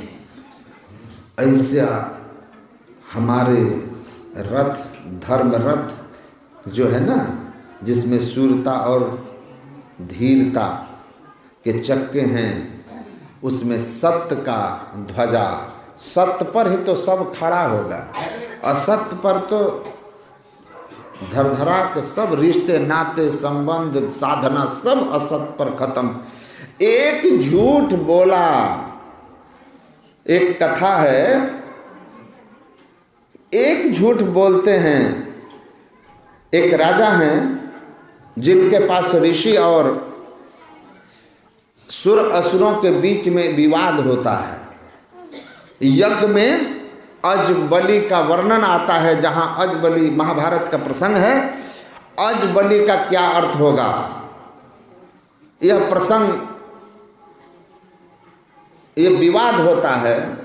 तो जो असुर हैं वो कहते हैं अज का अर्थ होता है बकरा। देवताओं ने कहा अज का अर्थ बकरा नहीं, अज का अर्थ क्या होगा, अनाज। अज मने अजन्मा, अनाज, अनाज की बलि। बलि मने भाग। यज्ञ में अपने खेती से उपजे हुए अन्न का एक भाग दान कर देना चाहिए, जिससे खेती करने में की हुई जीव हत्या का पाप समाप्त हो जाता है, क्योंकि यह अनिवार्य हिंसा है। इससे बचना नहीं है, लेकिन इस हिंसा के बाद अपने अंश का कुछ भाग अतिथि के सेवा में और यज्ञ में, सत्कर्म में, सत्संग आदि में दान कर देने से वो जीव हत्या का पाप अपने समाप्त हो जाता है। वार्य हिंसा का पाप दान पुण्य से समाप्त नहीं होता, अनिवार्य हिंसा का होता है। तो कहा कि अनाज से यज्ञ होता है। उनके बीच विवाद हुआ, वो ऋषियों के पास गए। ऋषियों ने, वेदों के ज्ञाता हैं आप, बताइए क्या होगा। ऋषियों ने कहा भाई अज का अर्थ अनाज है, अनाज से होगा। वेदों में हिंसा, जीव का अकारण हिंसा भगवान के नाम पर करना पाप है। देवोपहार व्याजेन यज्ञ व्याजेन वाथवा घनंति जंतुगत घृणाम घोरातयांति दुर्गतिम। देवताओं के नाम पर या अज्ञों के नाम पर जीवों की हत्या करना और उसको प्रसाद करके जिह्वा का स्वाद लेना, ये पाप है। घोर दुर्गति में जाते हैं ऐसे लोग। तो इसलिए जीव हत्या करना जग में सनातन वैदिक धर्म में स्वीकार्य नहीं है। यहाँ पर यज्ञ अन्न, अज का अर्थ अजन्मा अनाज से है, बकरा नहीं है। अब देखिए, असुरों ने अस्वीकार कर दिया, कहा नहीं हम नहीं मानेंगे। ये ऋषि मुनि और देवताओं का साठ गांठ चलता है। कहा कि चलिए, राजा बड़े वेद ज्ञानी हैं, वो जो कहेंगे वो मानेंगे। राजा के पास वो गए, राजा से उन लोगों ने अपनी बात कही। राजा ऊपरी चर नाम था, उसका रथ ऊपर ही ऊपर सत्य के प्रभाव से घूमता था, जमीन पर नहीं आता, उसका सिंहासन ऊपर ही रहता था। सत्य के प्रभाव से, जैसे युधिष्ठिर का रथ का पहिया ऊपर रहता था, वैसे राजा ऊपरी चर का सिंहासन ऊपर रहता था, सत्य के प्रभाव से। सब लोग उस राजा में श्रद्धा रखते थे, सत्य के कारण ध्वजा था, ऊपर उठा हुआ था। सब वहां गए और जाकर के कहा कि महाराज, वेद में जो अजबलि का वर्णन है यज्ञों में, तो किस चीज की बलि? बलि मने जान लेना भी है, बलि मने हिस्सा। तो राजा ने पूछा कि क्या पक्ष किसका है? कहा ये ऋषि और देवता लोग आज का अर्थ कह रहे हैं अनाज है, और हम लोग कह रहे हैं कि बकरा है। राजा ऊपरी चर को सत्य के प्रभाव से रथ ऊपर, सिंहासन ऊपर तो था, लेकिन कुछ कमी थी उनके अंदर में। वह ऋषियों के मान आदर से चिढ़ते थे,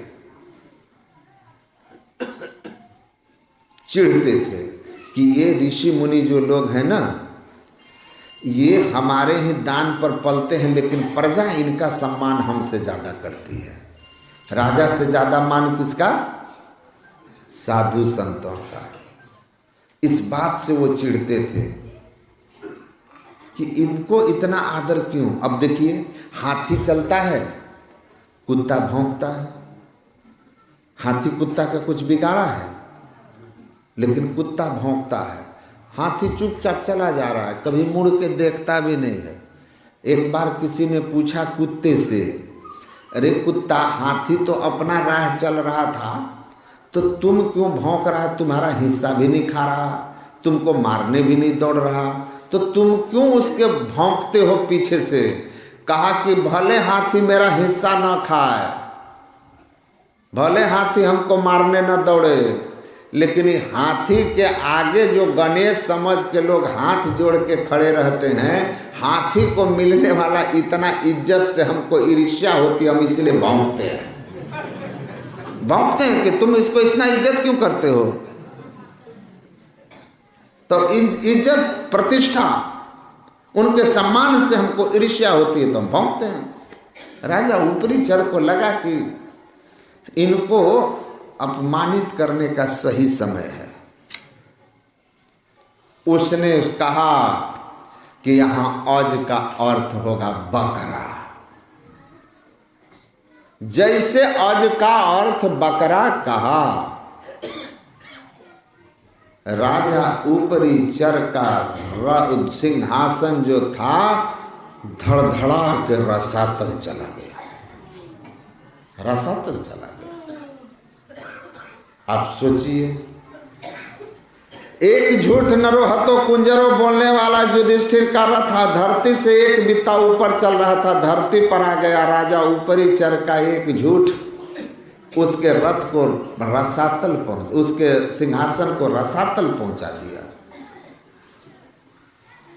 इसीलिए कहा सत्य को पकड़ के रखिए, सत्य के साथ रहने से बहुत लाभ है।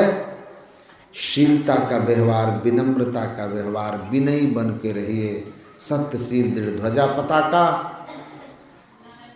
बल विवेक दम परहित घोड़े, क्षमा कृपा समता रज दोरे। बल विवेक, विवेक का बल, इंद्रिय निग्रह और परोपकार, ये घोड़े हैं जो क्षमा कृपा और समता की तीन रस्सियों से जुड़े हुए हैं। तीनों घोड़े तीन रस्सी से, मतलब लगाम है, तीन घोड़ों का तीन लगाम। विवेक का बल, देखिए विवेक बड़ी ताकतवर चीज होती है। विवेकवती बुद्धि, कहते हैं ना बुद्धि बड़ा कि बल, कौन बड़ा? बुद्धि बड़ी। विवेकवती बुद्धि जिनके पास है, दुनिया में उसको कहीं कोई भी फंसा नहीं सकता, गिरा नहीं सकता, बेवकूफ नहीं बना सकता, भटका नहीं सकता है। विवेकी व्यक्ति, विवेक का बल अगर आपके पास है तो आप जान लीजिए कि विजयी हो जाएंगे। इसीलिए विवेक कहाँ होगा? बिनु सत्संग विवेक न होई। सत्संग करके विवेक को ग्रहण कीजिए। विवेकवान व्यक्ति धर्म और अधर्म को ठीक ठीक पहचानता है, अधर्म को पकड़ करके अधर्म का त्याग करता है। इसीलिए धर्म के रथ पर वो आगे बढ़ करके विजय को प्राप्त करता है। इसीलिए विवेकी बनिए, विवेक की रस्सी, क्षमाशील बन के रहिए। कोई आदमी आपका अपमान किया, उसको क्रोध मत लीजिए मन में, उससे बदला लेने की भावना से आप एकदम पीड़ित हो करके फिराक में मत रहिए कि कब मौका मिले और बदला ले लें। क्षमा कर दीजिए, दिल से माफ कर दीजिए, बड़ी शांति रहेगी आपको। साधना करना है तो भीतर आक्रोश मत रखिए, वरना बैठिएगा तो उस आदमी को स्मरण कर करके, उस घटना को स्मरण कर करके आप खूब लड़िएगा, झगड़िएगा। आंख बंद करके बैठे हैं, दुनिया देख रही है कि बाबा सिद्ध योगी बनकर ध्यान में हैं। अब पता चला कि बाबा भीतर बैठ करके गांव के किसी आदमी के साथ एकदम जूतम पैजार किए हुए हैं।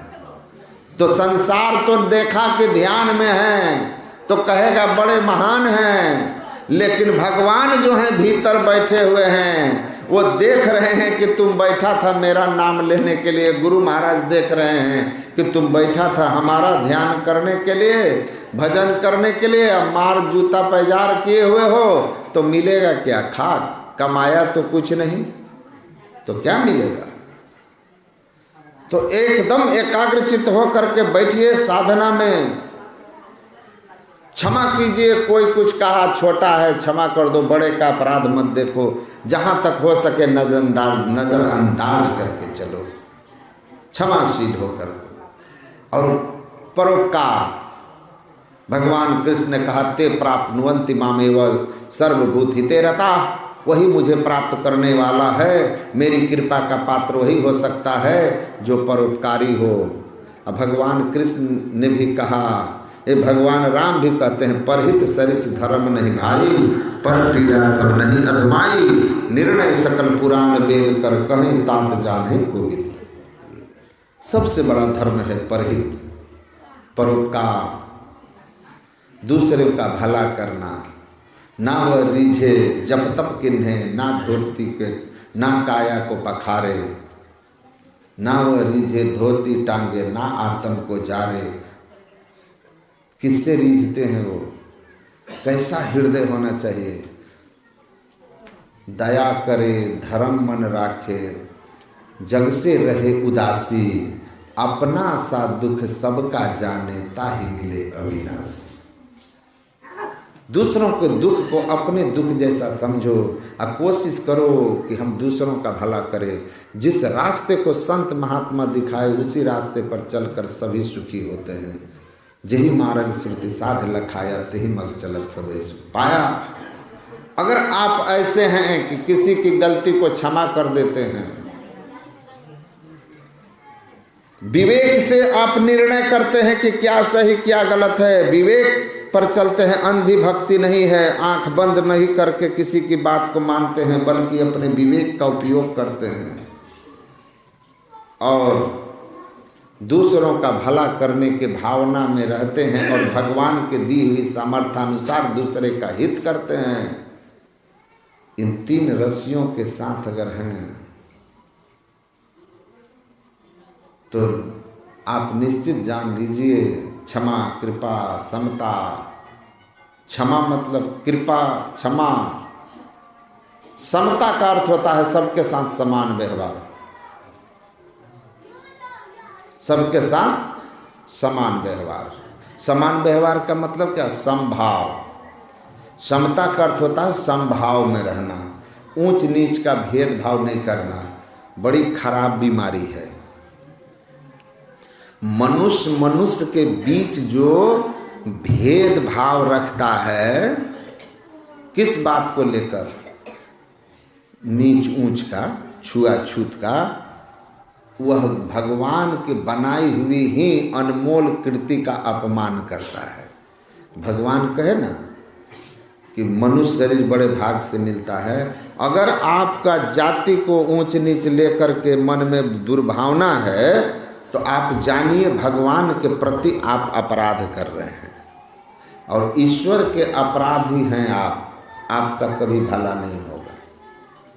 इसीलिए भेदभाव नहीं, भेदभाव नहीं, मित्रवत भाव रखिए, अपनत्व का भाव रखिए। हाँ, कोई आदमी मांसाहारी है तो उसका भला हो, उस सही मार्ग पर चले, इसके लिए ईश्वर से प्रार्थना कीजिए।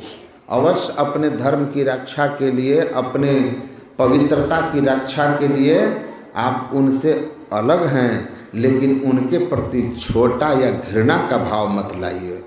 बस इतना जानिए कि उस बेचारे को समझ नहीं है, इसीलिए वो इस राह पर है। उसको समझ आ जाए, विवेक आ जाए और वो भी सतमार्गी हो जाए, इस तरह की भावना भगवान के आप अपने अंदर रखिए।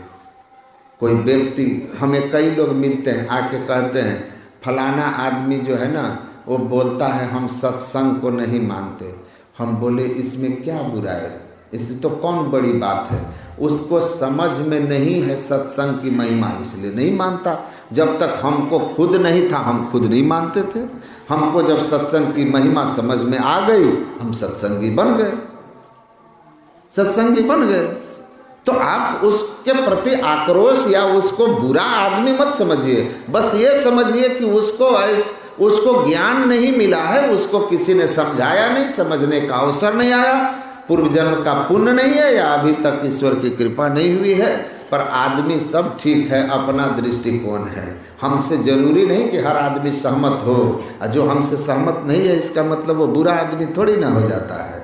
ये तो कट्टरपंथी भाव हुआ कि जो हमसे सहमत नहीं है वो गलत है। तब तो उसकी नज़र में आप भी गलत हैं, क्योंकि आप उससे सहमत नहीं हैं, है ना। एक राजा को किसी ने कहा कि आपके राज्य में एक मनहूस आदमी है, उसका मुंह भोरे भोरे जो देख लेता है ना, उसको अनाज नहीं मिलता है। तो कहा कि बट, कहा हाँ महाराज, कहा कि चलो तो हम देखेंगे। राजा जा रहे थे, वही आदमी नजर पड़ गया। नजर पड़ गया, राजा को दिन भर अनाज नहीं मिला। राजा बड़े आक्रोश में आ गए, कहा कि सही में मनहूस आदमी है, इसका मुंह हम भोरे भोरे देखे आज, और देखो हम दिन भर भूखे रह गए।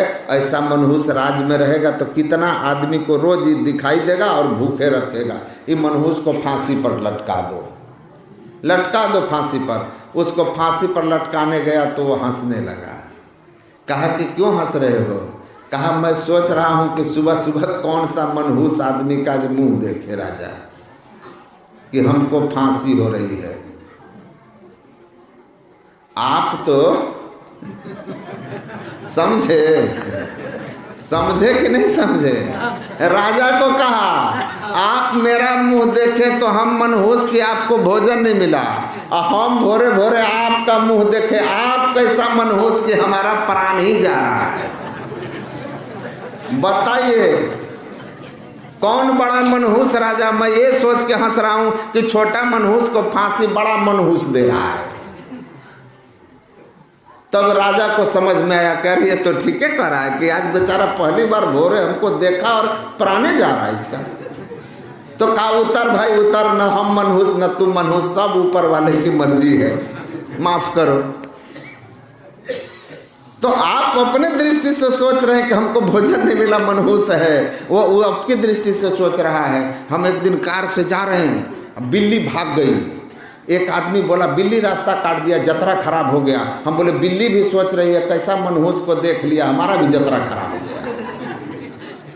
तुम्हारा बिल्ली रास्ता काट के जतरा बिगाड़ती है, क्या पता तुम्हारे तुमको देखकर बिल्ली को कुत्ता नोच लिया हो डर जाकर।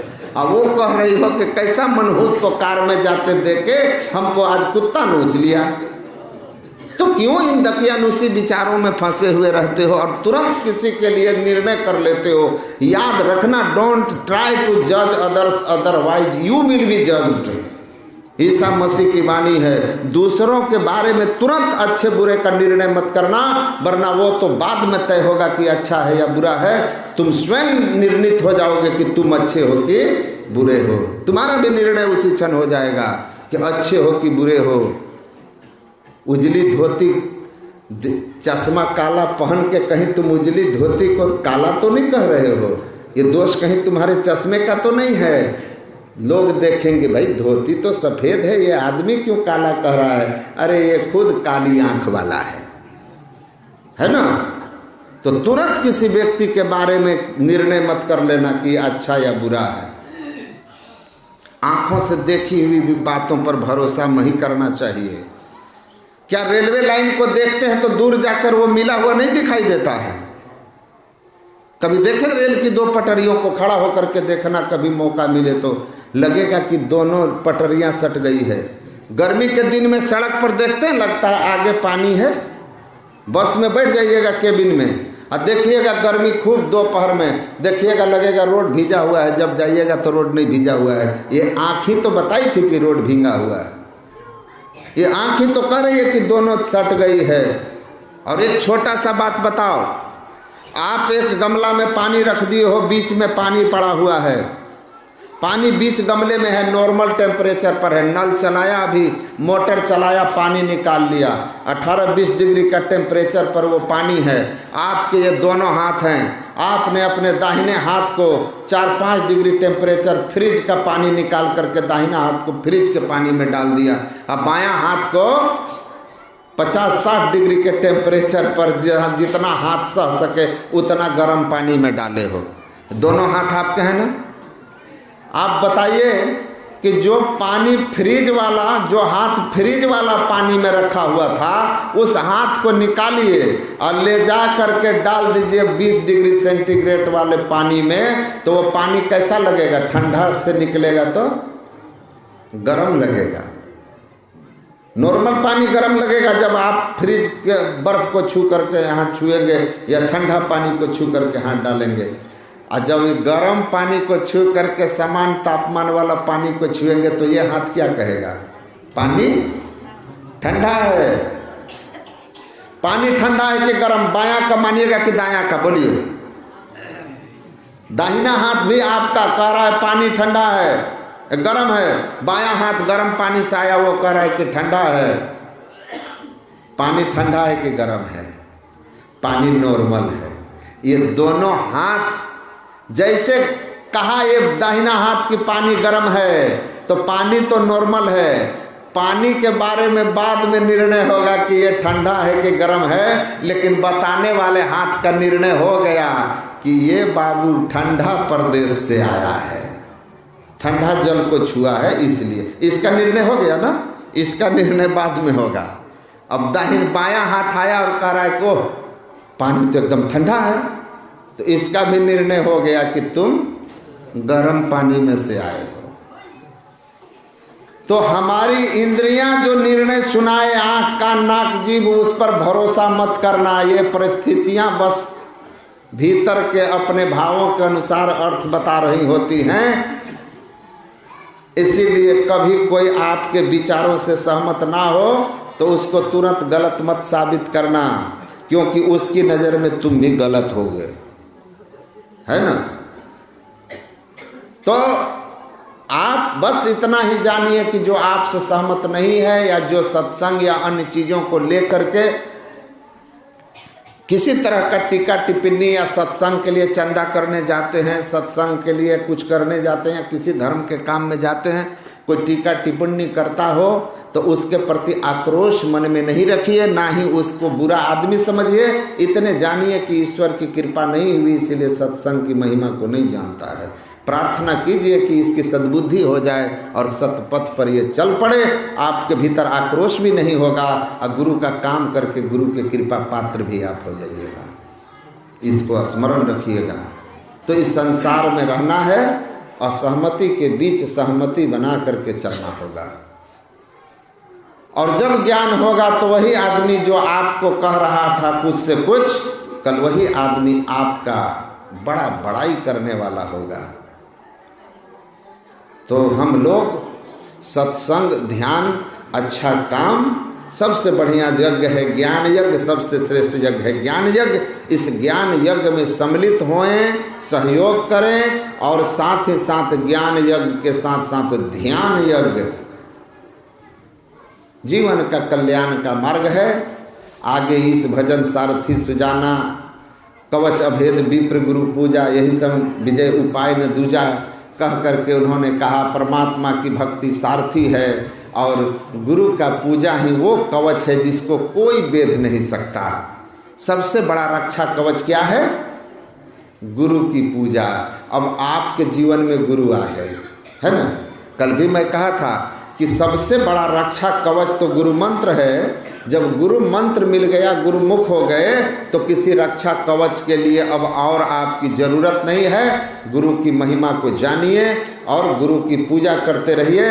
भगवान राम ने जब माता पास कौशल्या ने कहा, हे पुत्र, रावण जैसे वीर शत्रु को,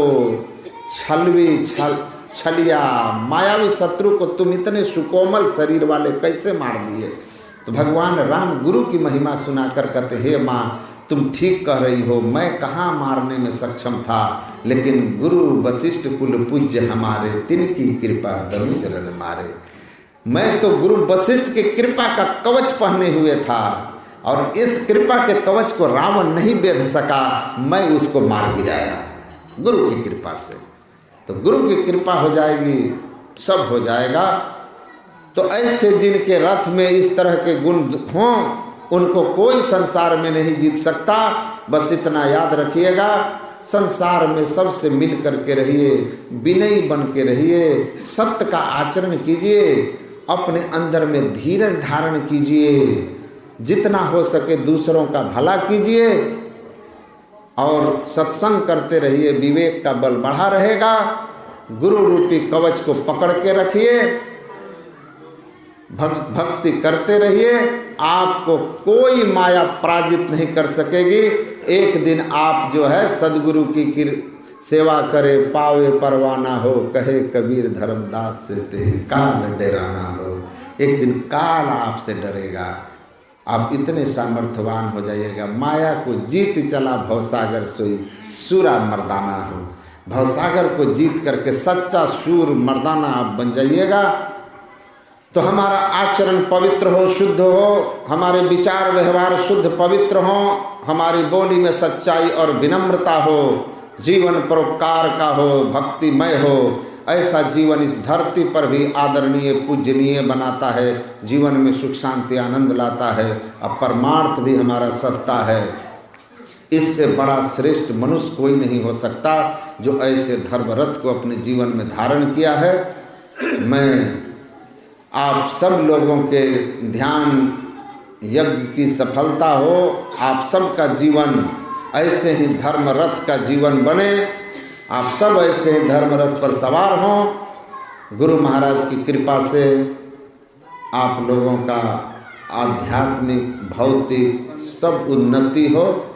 मैं इन्हीं शब्दों के साथ अपनी वाणी को विराम देता हूँ। बोलिए श्री सद्गुरु।